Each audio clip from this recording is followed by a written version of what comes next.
tere jälle mina siin oma minimajadega.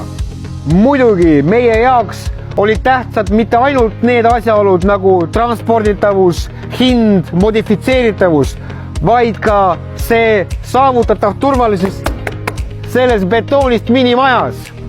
Paljud küsisid minu käest või isegi siiamaani küsivad, et miks mitte puidust minimaja. Puidust on ju kergem. Meie aga oma arendamise protsessis just sellele mõtlesimegi, et maja peab olema väike ja raske, kuid just parasjagu nii raske, et oleks kergesti transporditav.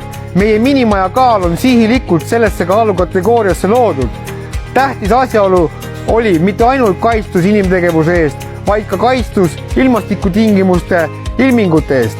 Loodus vahest loob nii keerulised tingimused, nagu näiteks tugevad tormid, et maja lihtsalt puhutakse ümber purjeefekti tekkimise tõttu. Aga kerged minimajad juba lihtsalt sellepärast, et nad on kerged. Meie kontseptsiooni puhul oli raskusega sihilikult arvestatud, et saaks üles seada kas või suurele lagedale territooriumile. Raskus tagab stabiilsuse, turvalisuse, julgustuse. Samuti oleme ka arvestanud maavärina võimalustega ning oleme võimelised klientidele tagama erivarustuse, et ka maavärin ei saaks hävitada seda minimaja. Nii et alustage juba täna meie betoonminimaja ostmise vormistamisega.